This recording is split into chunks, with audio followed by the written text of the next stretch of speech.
Il y a une marche Ouais. avec la découverte de dégustations au long de la marche.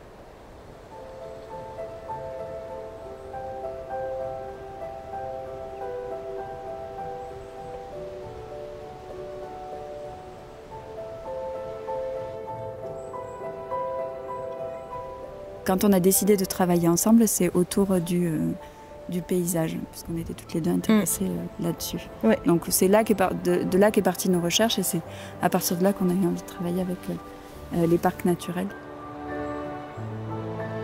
On va avoir des choses à regarder ou à déguster sur 3/4 d'heure, le temps d'une montée qui se fait là, et sur le plateau quand on sera sur les crêtes.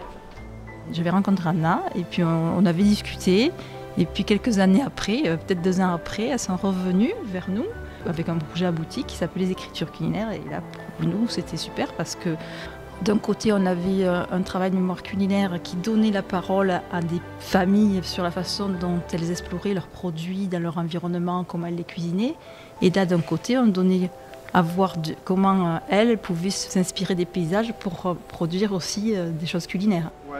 C'est bon, un peu sucré, mais c'est aussi Là, c'est le romarin. C'est la fourmilière. Qu'on appelle les écritures culinaires, une interprétation du paysage, une façon pour nous de partager une histoire que nous a inspiré le paysage. Il y a beaucoup de romarin, de genévrier, de thym. À cette époque-là, il y a les arbousiers qui sont en fruits aussi.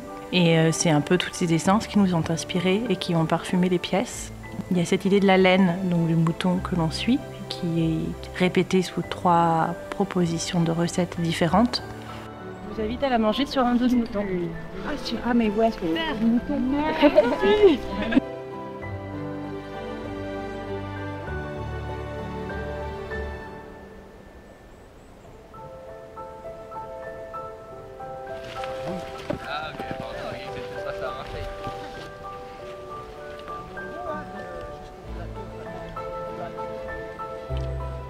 On travaille sur la cuisine, on travaille aussi sur les paysages, et là c'était l'objectif de faire un peu se rencontrer les deux.